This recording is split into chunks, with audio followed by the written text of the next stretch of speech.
Olá, pessoal, boa tarde. Para mais uma aula hoje de tópicos especiais de engenharia, né?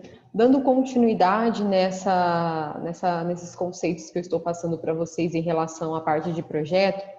Na aula passada, nós vimos a parte aí de leitura de projeto, né? Principalmente retratando a parte de locação de uma obra e a leitura, né, de um projeto estrutural, né, de fundação, de uma viga, de pilares. E vimos também sobre a parte do projeto sanitário. Né? Fiz algumas considerações de projeto, de detalhes que são bastante importantes, que a gente deve se atentar durante a concepção de um projeto. E hoje eu venho trazer para vocês um pouquinho sobre a parte do projeto elétrico, né? Então, nós teremos a aula de hoje, a aula da semana que vem, para a gente estar retratando ainda essas condições. E eu vou falar um pouquinho hoje sobre essas condições de projeto elétrico, o que é interessante a gente estar colocando no projeto, falar um pouquinho sobre os erros, algumas concepções erradas que são feitas em projetos, que possam vir agregar aí futuramente nos projetos de vocês, tá?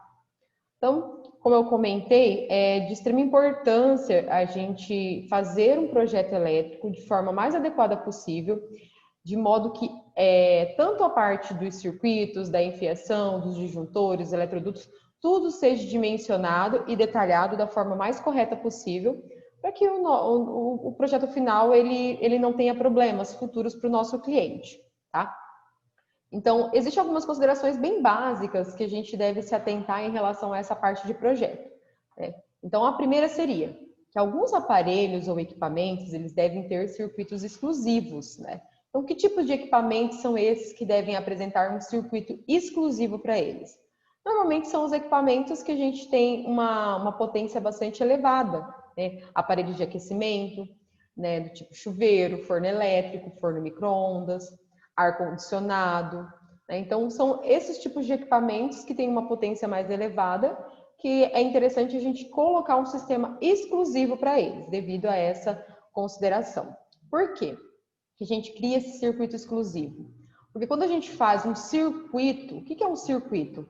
É um conjunto de tomadas, é um conjunto de interruptores, né? É um conjunto de iluminação, é um conjunto de pontos até uma determinada carga. Que carga seria essa? Nós trabalhamos com uma carga de 1.800, o valor máximo que a gente trabalha para uma edificação por circuito. Tá? Então, o que seria esses 1.800? Por exemplo, se eu tenho uma tomada que é de 100 watts, então o que seria? Se eu pegar 10 tomadas de 100 watts, eu tenho 1.000 watts, né? Então, para 1.800, falta ainda 800. Eu posso colocar mais 8 para colocar nesse circuito único. Tá? Então, o limite que nós podemos trabalhar é na faixa de 1.800 watts por circuito.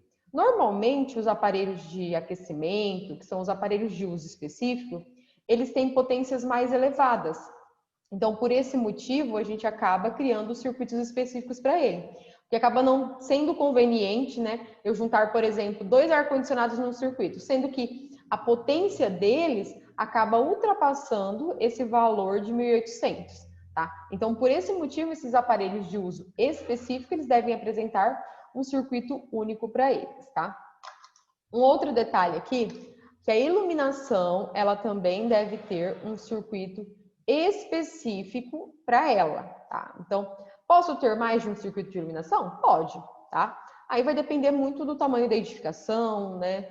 Da quantidade de pontos de iluminação, mas é importante que quando for conceber um circuito, exista um circuito somente para o item iluminação. Aí vai depender muito da edificação, se a gente vai querer criar um circuito de iluminação, 2 circuitos de iluminação, enfim. Tá? Então é muito importante ficar atento a essas considerações, principalmente pelo seguinte, né? Além da questão da divisão do circuito, vamos pensar em uma questão de manutenção.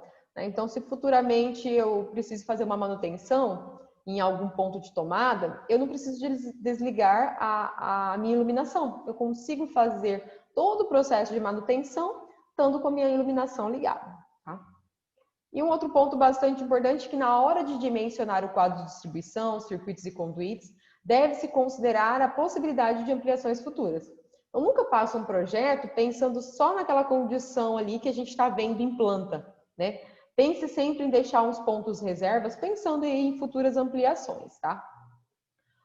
Um outro ponto aí que a gente vê bastante que acontece em projetos é as pessoas não deixarem os conduítes, né, e as caixas exclusivas para TV a cabo, para internet, tá, para passagem de telefone. Então, é importante que exista uma previsão desse ponto, né, um conduíte com uma caixinha exclusiva para passagem desses pontos, né? O que acontece normalmente nas residências, né?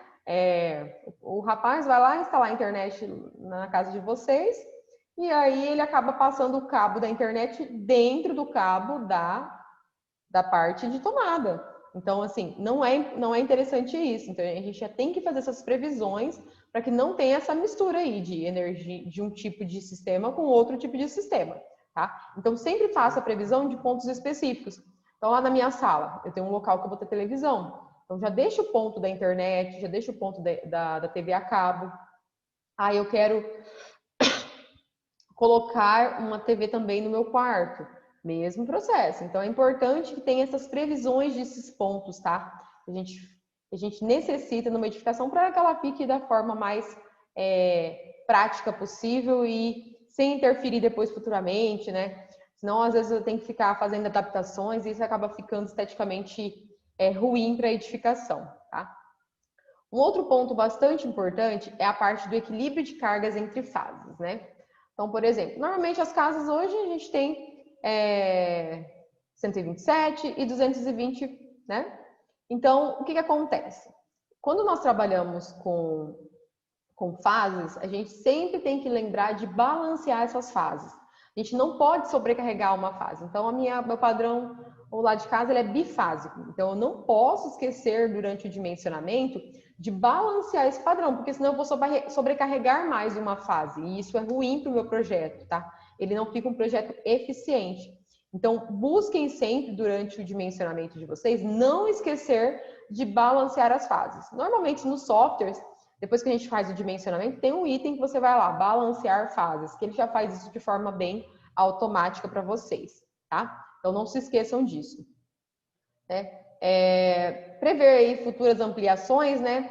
Então, já deixar pontos, como eu já tinha comentado anteriormente, já deixar pontos previstos para evitar futuras quebras, ou até mesmo aquelas instalações de canaleta que ficam horríveis na edificação, né? E aí, também na hora de comprar as luminárias, é importante também verificar se elas possibilitam o uso de utilização das lâmpadas LEDs, que são as lâmpadas mais econômicas aí para uma edificação, tá? Então, são algumas considerações bem básicas aí para o desenvolvimento de um projeto elétrico. Bom, dando continuidade, vamos conversar um pouquinho aí desde a parte inicial do meu projeto, né? Então, eu fiz algumas considerações gerais de coisas que às vezes a gente acaba errando no projeto.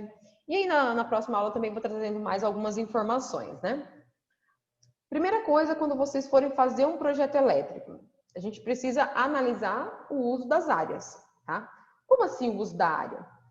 Porque quando a gente faz tanto a parte de iluminação quanto a quantidade de tomadas, né? Esses elementos eles estão relacionados à área, ao perímetro do meu ambiente, certo? Mas a utilização do meu ambiente, ela está relacionada principalmente à questão da iluminação, porque eu preciso saber qual o intuito, né? Qual o objetivo daquele ambiente, para que eu possa direcionar a iluminação mais adequada. Por exemplo, numa residência, nós temos um tipo de iluminação que a gente usa para os quartos, para as salas, para a cozinha. Mas, por exemplo, num hospital, né, numa sala de cirurgia, né, numa sala de atendimento, né, onde vai ser feito o curativo, né, uma enfermaria, enfim. Esses locais, eles precisam de uma iluminação muito elevada, porque a gente precisa ter o máximo de visibilidade possível, tá? Então, é importante que a gente conheça cada ambiente e qual que é a quantidade de iluminação desejada para aquele tipo de ambiente, tá? Então, por isso que a gente precisa aqui entender o uso de cada área. Esse ambiente, ele vai ser uma sala de aula. Esse ambiente, ele não vai ser uma sala de aula, vai ser uma sala de descanso. Então, a gente pode ter uma iluminação menor. Então, isso tem que tomar bastante cuidado, tá? Para que a gente trabalhe com a iluminação adequada. Não é simplesmente sair colocando lâmpadas no meu projeto elétrico. A gente tem que olhar e verificar qual que é a utilização dele, quantas lâmpadas são necessárias, tá? Na próxima aula a gente vai falar um pouquinho sobre a parte de dimensionamento, hoje é mais sobre questões de considerações mesmo, tá? Outro detalhe em relação até ao posicionamento dos meus interruptores, tomadas, lâmpadas, é a gente conhecer um pouquinho do layout, né, do nosso ambiente, né, de que forma que está disposto esse meu layout, ou eu sigo em cima do layout, ou eu converso com o meu cliente para saber onde ele vai querer posicionar os pontos de tomadas, interruptores, o que ele quer, se ele quer circuito simples, se ele quer circuito paralelo, né? É importante também conhecer as características elétricas dos equipamentos, tá? Nos slides mais adiante eu vou falar um pouquinho sobre isso, né, da potência de cada equipamento. Por quê? Porque essas potências vão influenciar, né, naquela questão dos circuitos, das tomadas serem de uso geral ou serem de uso específico. Os equipamentos que necessitam de energia de substituição, os setores com iluminação de segurança. Então, aí são situações que a gente já foge um pouquinho da parte residencial e a gente já vai para outros ambientes, né? Equipamentos que precisam de energia de segurança, questão aí de resistividade do meu solo, né? Se ele tem essa capacidade de condutibilidade ou não. E também uma questão de estimativa da potência instalada e de alimentação global. É importante que a gente faça uma estimativa da carga da edificação, para a gente começar o dimensionamento, tá? A localização dos pontos de entrada de energia e as áreas quanto às influências externas, né? Que a gente classifica essas áreas aí em relação à sua influência, tá? Então a gente vai atentar um pouquinho a essas condições, tá? Então, primeiramente, aí, vamos falar um pouquinho sobre o pré-dimensionamento da minha edificação. De que forma que eu realizo esse pré-dimensionamento? Eu penso da seguinte forma, pessoal. Nós temos alguns tipos de esquema, fase mais neutra, 2 fases mais neutras e 3 fases mais neutras. Então, é de muita importância a gente procurar a concessionária vigente, né? Existem materiais na internet que a gente pode ter acesso e obter essas informações, tá? Então, é muito importante que a gente analise, de forma de um pré-dimensionamento, caracterizar a minha edificação. Por quê? Aqui eu trago para vocês algumas informações, tá? Então, eu trouxe aqui em relação à CEMAT, né? A gente tem a Energisa hoje, mas que era a antiga CEMAT. Tanto que no material dele está escrito CEMAT e Energisa, tá? Então, aqui eu tenho aqui, ó, fase mais neutro, 2 fases mais neutras e 3 fases mais neutras. Vou trabalhar com essas 3 condições, que é o nosso âmbito residencial. Algumas coisas aí já fogem do dimensionamento aí que é direcionado para nós engenheiros civis, né? Então, quando eu falo fase mais neutra, eu posso trabalhar com uma carga de até 8 quilowatts. É a carga que eu posso trabalhar, tá? Então, 8 quilowatts, ou seja, 8.000 watts, tá? Então, quando eu trabalho com uma fase somente, eu tenho essa limitação de até 8.000 watts de potência. Ou seja, quando eu somar toda a iluminação da minha casa com todos os aparelhos, eu vou trabalhar até 8.000, tá? Passou de 8.000, eu não posso mais trabalhar com monofásico, com fase mais neutra. E aí nós temos a condição de 2 fases mais neutro. 2 fases mais neutras, a gente pode trabalhar de 0 a 15 kVA. Quilowatts. Ou seja, 15.000 watts, tá? Então, quando a carga da edificação, a soma de todos os aparelhos de tomadas previstos e iluminação, der até 15.000 watts, a gente pode trabalhar com 2 fases mais neutras. Tá? E aí, quando nós temos 3 fases mais neutro, a gente pode trabalhar a partir daquele valor de 15, tá? Onde nós temos alguns tipos de fornecimento. O T1, que é de 0 a 23, T2 de 23 a 27 e assim por diante, tá? No momento do dimensionamento, a gente tem que tornar o mais prático possível o nosso projeto, tá? Então, quando eu trabalho aqui 3 fases mais neutras, a gente tem que organizar da forma mais organizada possível o nosso projeto, para que ele fique com o menor tipo de fornecimento possível, porque esses tipos de padrões aqui, eles vão encarecendo um pouquinho mais o custo da minha edificação, tá? Então, quando eu trabalho, por exemplo, T1 até o T2, a gente tem um custo, aí o T3 já é mais caro e assim por diante, tá? Então, essas são as considerações. Até 15.000 watts a gente trabalha com bifásico, passou de 15.000, nós temos que obrigatoriamente trabalhar com a edificação num dimensionamento aí de trifásico, tá bem? E aí vamos relembrar um pouquinho, né, sobre as questões que nós trabalhamos, né? Quando a gente fala de iluminação, a gente tem iluminação do tipo incandescente, a fluorescente e as lâmpadas de LED, né? E a iluminação é sempre 127 volts, tá? Agora, as tomadas, nós temos dois tipos de tomada. As tomadas TUG, que são as tomadas de uso geral, tá? Então, tomadas de uso geral são para os equipamentos gerais que a gente usa na nossa edificação. Já a TUE, elas já são tomadas de uso específico. Mas quando eu falo tomada de uso específico, não necessariamente ela precisa ser 220 volts. Ela pode ser 127 também, tá? Mas o que acontece? O fato dela ser uma tomada de uso específico é porque ela é utilizada em aparelhos de uma potência mais elevada, tá? E não necessariamente significa que tem um ponto de tomada ali. Por exemplo, no chuveiro, não tem um ponto de tomada, já é feita a ligação diretamente no nosso chuveiro, certo? Então, é só para a gente entender que existe um ponto ali, mas não necessariamente vai existir uma tomada. Então, as tomadas de uso específico, elas são para esses equipamentos que têm um alto consumo de energia elétrica, tá? Que daí é o caso de chuveiro, ar-condicionado, torneira elétrica, secador, secador de cabelo, aparelhos de aquecimento, tá? Normalmente, eles podem ser 220, mas eles também podem ser 127. E aqui eu trago algumas considerações de como que funciona a questão da ligação, né? Então, quando a gente tem aqui fase mais neutra, que é o interruptor simples, nós temos ele ligado na fase e o outro ligado na minha lâmpada. E a lâmpada liga no meu neutro, tá? Então, a gente tem essas duas condições aqui. Assim que funciona, tá? Aqui eu tenho uma representação, só para esclarecer um pouquinho de como que é esse processo de ligação. Então, do meu interruptor, ele sai o meu fio da fase e do retorno. O retorno, ele conecta com a lâmpada, onde a fase da lâmpada, a enfiação da lâmpada se conecta com o neutro, tá?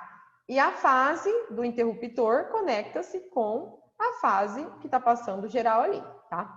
Então, quando eu ligo o meu interruptor, por isso que acende a lâmpada, porque aqui é o fio do retorno, que ele está conectado no meu neutro.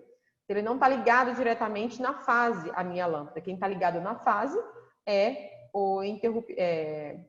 a tomada, tá? Então, a tomada está ligada à fase e ela tem um retorno que se conecta com a lâmpada e a lâmpada se conecta com o neutro. Tá? Então, no momento que eu quero que a lâmpada acenda, eu aperto aqui o meu interruptor, tá bem? Que mistura que eu fiz, né? Desculpa. Então, vamos lá. E aí, quando nós temos o nosso circuito paralelo, o que seria o circuito paralelo? É aquela condição, quando nós temos dois interruptores para acender uma lâmpada. Então, eu posso entrar no meu quarto, acender e colocar um outro interruptor lá na cabeceira da minha cama, para poder apagar a lâmpada depois. Então, a gente fala paralelo quando nós temos dois elementos, que ambos podem acender e ambos podem desligar, tá? E aí, como que funciona essa questão do paralelo? Ó? Então, existe uma tomada que ela vai estar ligada com a fase, um interruptor que está ligado com a fase e os dois interruptores eles estão interligados entre si. E um dos interruptores interliga com a lâmpada, né, através do retorno. E aí a lâmpada se interliga com o neutro. Então eu trago essa representação aqui, ó. Então, exemplo aqui, por exemplo, aqui está ligado com a fase, né? E esse daqui se ligou com a lâmpada e esse está ligado no neutro, certo? No momento que eu aperto esse interruptor para poder acender minha lâmpada, o que ele faz? Ele fecha aqui. Então, ele passa uma corrente e acende aqui. No momento que eu aperto ele fecha aqui. E assim por diante. Então, no momento que você consegue trabalhar eles de forma conjunta. Além do paralelo, existe o intermediário também. Em que situação a gente poderia trabalhar o intermediário? Numa situação que a gente teria, ao invés de dois interruptores, a gente teria um terceiro, tá? Então, a gente consegue trabalhar dessa forma até 3 elementos. Então, eu acrescentaria esse terceiro, que ele funcionaria como um intermediário. E da mesma forma que no paralelo. Se eu clicar em um dos 3, o meu elemento vai acender ou apagar, tá? Aí depende muito dos ambientes, né? Quando nós temos ambientes mais grandes, é muito característico a utilização. Então, vai depender muito da análise de projeto durante a concepção, tá? E aí, como que funciona a questão da tomada, né? Que nós falamos aí dos interruptores.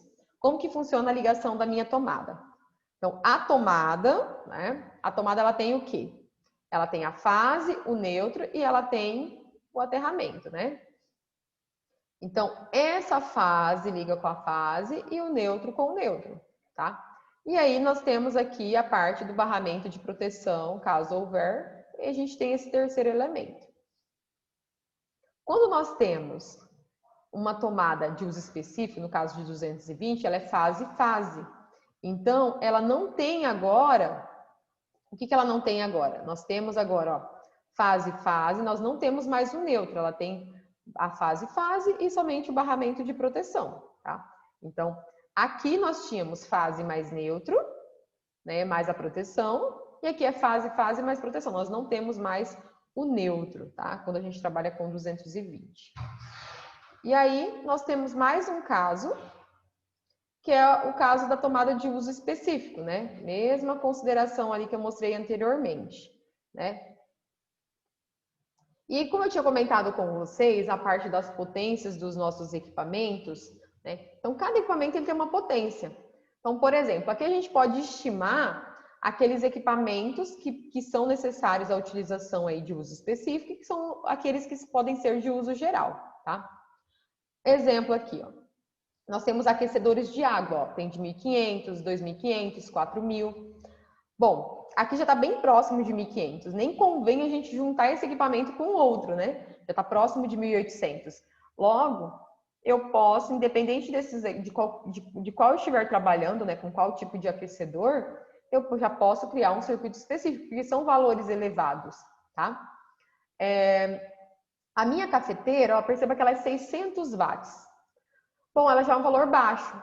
Então, por exemplo, numa cozinha, nós poderíamos pegar outros equipamentos e juntar para criar um circuito, tá? Até dar os 1.800. Então, não convém, por exemplo, aqui, criar um circuito só para uma cafeteira de 600 watts, sendo que até 1.800 a gente pode estar trabalhando um único circuito, tá? Então, são algumas coisas que a gente deve analisar, tá? Ó, bem diferente daqui. Aqui já é um uso comercial, então ele vai ser um uso mais constante. Então é importante que às vezes tenha um circuito específico. Já é interessante, porque aqui é o valor, ó, ele já está quase 70% dos 1.800. Então ele está bem próximo já de 1.800. Então é importante a gente ficar atento a isso, tá? Chuveiros, ó, nós temos aqui chuveiros de 4.200, no caso de 127 volts, e de 6.000 quando é 220. Então, percebam, ó, já são potências bem elevadas. Então, obrigatoriamente precisa de um circuito específico para elas, tá? Aí aqui a gente tem outros exemplos, a geladeira, né? Impressora, liquidificador, né? Então, assim, na cozinha é muito importante que a gente estabeleça o seguinte: nós vamos trabalhar sempre com pelo menos 3 tomadas de 600 watts, né? Então, por norma, a gente sempre tem que trabalhar. Se houver alguma de uso específico, numa casa de um padrão maior, ou até numa edificação, dependendo da utilização dela, houver um interesse de trabalhar com tomadas específicas, ok, tá? Mas é muito importante que, no mínimo, numa cozinha, a gente trabalhe com 3 tomadas de 600, né? Então, essas 3 tomadas de 600, elas vão atender alguns equipamentos. Então, que equipamentos poderiam atender? Ó, por exemplo, uma geladeira duplex, ó, que já é 500 watts. Poderia atender essa cafeteira, que já tem 600, né? Então, são algumas coisas que a gente pode ter na cozinha, que é importante a gente não criar uma específica, mas a gente pode criar essas tomadas de 600, né? Então, prever uma carga para aquelas tomadas de 600. Então, no mínimo, nós temos que colocar 3 tomadas de 600 numa cozinha. E as demais podem ser de 100. E aí vai caracterizar muito da edificação, se nós tivermos alguma que tenha necessidade de criar o uso específico, né? Então, por exemplo, ó, o micro-ondas aqui é um micro-ondas pequeno, né? 1.200. Já seria interessante a gente criar uma específica para o micro-ondas, né? Quem nunca quem não tem esse problema em casa, né? De ter que usar um adaptador para ligar o micro-ondas ou até mesmo para ligar o secador de cabelo, né, meninas? Então, Qual que é o problema? A maior parte das casas, né, durante um projeto elétrico, o que ocorre de erro? Não se criam tomadas específicas, né, direcionadas. No máximo vai criar lá para chuveiro e para ar-condicionado. Do mais, criam-se todas as tomadas de 100. Não se cria uma tomada mais direcionada para os ambientes da cozinha, né? Como eu falei, criar tomadas de 600, né, com uma enfiação melhor, ou a questão também de utilização numa situação, o micro-ondas. Normalmente, a gente necessita trabalhar com o micro-ondas com a tomada de 20 amperes. Por quê? Porque ela tem um buraquinho maiorzinho. Então, a gente consegue conectar o nosso equipamento naquele ponto. E na maior parte das casas a gente não vê isso. A gente vê todas aquelas de 10 amperes. E aí, quando você vai conectar, não conecta, porque não cabe. Daí tem que ficar colocando adaptador. E isso acaba assim, sobrecarregando até a sua rede, além de poder ocasionar algum tipo de problema no equipamento de vocês. Tá? Então, é muito importante que a gente analise isso. E um dos pontos mais críticos que eu vejo é, num banheiro, por exemplo, não ter tomada de 20 amperes para que a gente possa usar o secador. Né? E já prever uma carga maior para aquele ponto de tomada. Porque normalmente o secador a gente vai usar no banheiro.